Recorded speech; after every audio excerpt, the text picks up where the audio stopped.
안녕하세요. 이제까야입니다. 오늘도 파울로 코엘료의 책 아크라 문서 8번째 시간 함께 읽어보고 나눠보도록 하겠습니다. 오늘 8번째로 여러분과 함께 나눌 이야기는 어느 방향으로 가야 할지 모르는 사람, 그 질문에 빠진 사람에 관해 이야기를 들려줍니다.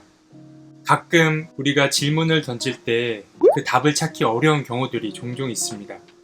그럴 땐 코엘료를 비롯한 사람들이 이런 이야기를 하죠. 답이 안 나오는 경우에는 내 질문이 잘못됐을 수도 있다 라는 말을 하곤 합니다.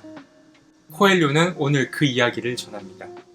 삶에 어떤 의미가 있나 묻는 사람들 앞에 이 질문에는 답이 없으니 바로 행동에 나서라고 말합니다. 오늘 코엘료가 들려주는 이 8번째 이야기 함께 귀 기울여 볼까요?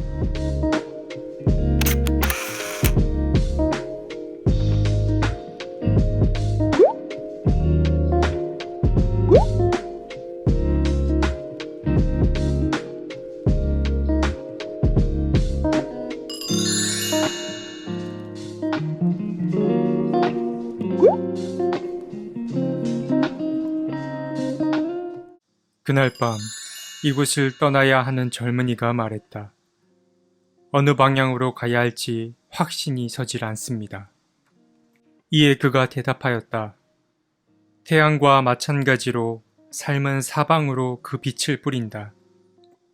처음 세상에 태어났을 때 우리는 모든 것을 한꺼번에 얻으려 하지만 막상 그리할 수 있는 힘을 얻어도 통제하지 못한다.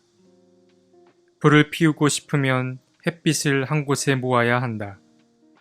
신성한 힘이 세상에 내보인 큰 비밀이 바로 불이다. 단순히 타오르는 불이 아니라 밀을 빵으로 바꿔놓는 불 말이다. 내면의 불에 초점을 맞추는 때가 왔을 때 비로소 우리의 삶은 의미를 갖게 된다. 우리는 하늘에 묻는다. 삶에는 어떤 의미가 있는 겁니까? 어떤 이들은 성가시다며 애초부터 질문을 하지 않는다. 잠 못 이루게 만들고 대답을 얻기도 쉽지 않다며 귀찮아한다.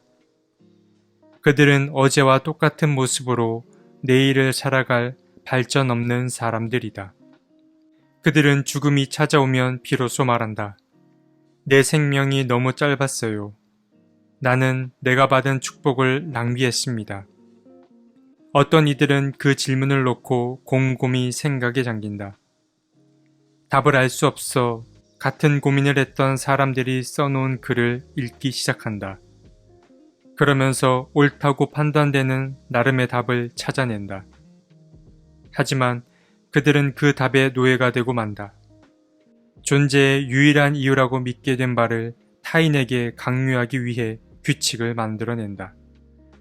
그 규칙의 타당함을 보여주려 사원을 짓고 자신들이 믿는 절대 진리를 거부하는 사람들을 처벌하려 재판정을 짓는다.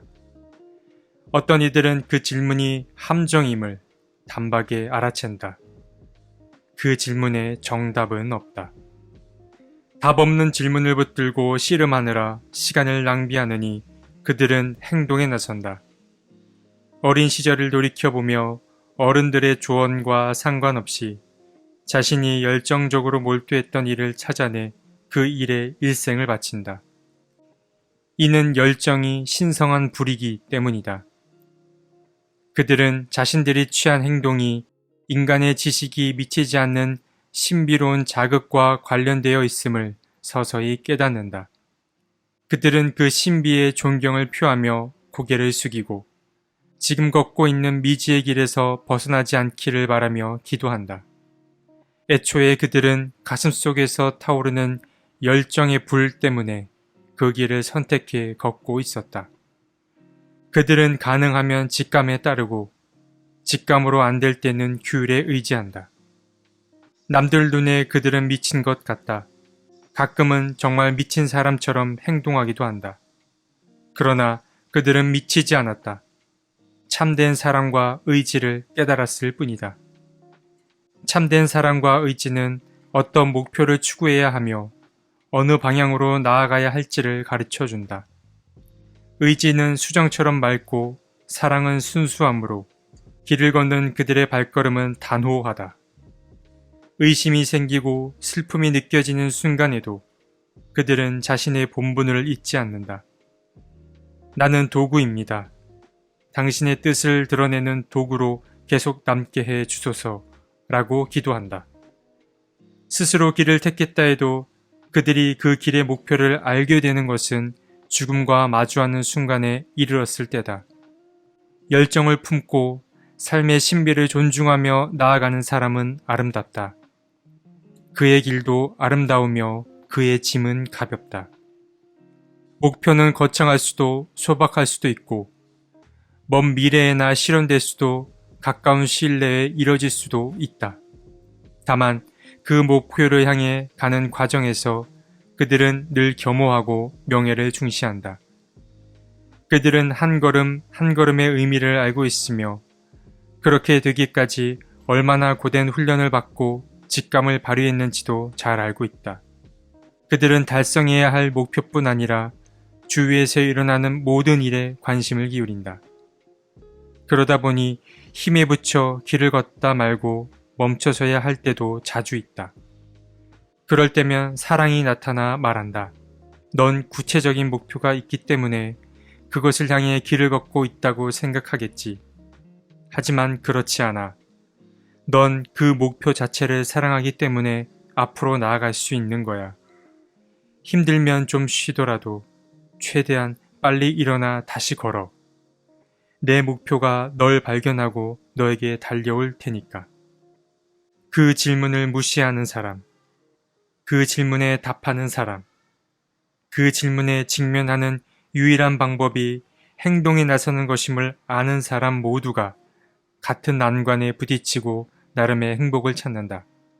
그러나 자신이 옳은 길을 가고 있음을 알 수 있는 이는 겸허하고 용감하게 신의 계획을 받아들이는 사람뿐이다. 네, 오늘 이야기 잘 들으셨나요? 오늘 이야기를 들으며 어떤 생각이 드셨습니까? 뭔가 방황하는 생각에 답을 얻었습니까? 아니면 더 복잡해지셨습니까? 코엘료가 아크라 문서를 통해 가장 먼저 던진 이야기는 답 없는 질문을 붙들고 사느니 행동에 나서라고 말합니다. 그렇다면 우리는 여기서 질문을 하게 됩니다. 어떤 행동을 해야 되냐라는 말입니다. 어떤 행동을 해야 되는지 궁금해집니다. 그때 그는 말하죠. 어린 시절을 돌아보며 어른들의 조언과 상관없이 나의 마음이 끌렸던 곳, 내가 열정적으로 몰두했던 그 일을 되찾으라고 말합니다. 쉬운 일이 아닙니다. 우리는 많은 사회적인 제약과 사회와 가정, 갖가지 교육과 예절들을 통해서 많은 것들을 억압하며 살아왔죠. 그렇기 때문에 우리가 그 자체로 즐거웠더니 내 열정이 샘솟았던 그런 일들을 까맣게 잊고 사는 경우가 많습니다. 그럴 때 우리에게 필요한 것은 우리의 직감 혹은 우리의 감각입니다. 이것을 잘 들여다보고 너무 당황하지 말고 그 감각을 잘 들여다보고 바라봐 주는 게 필요합니다. 물론 어떤 길을 선택해서 걷든지 어려움은 있을 수 있습니다. 하지만 이렇게 열정을 갖고 삶의 신비를 존중하며 나가는 사람의 삶은 아름답고 또 겸손하기 마련입니다. 코엘료의 이러한 이야기들이 너무 추상적이고 모호하다고 말할 수 있습니다. 혹은 너무 관념적이라고 느껴질 수도 있습니다.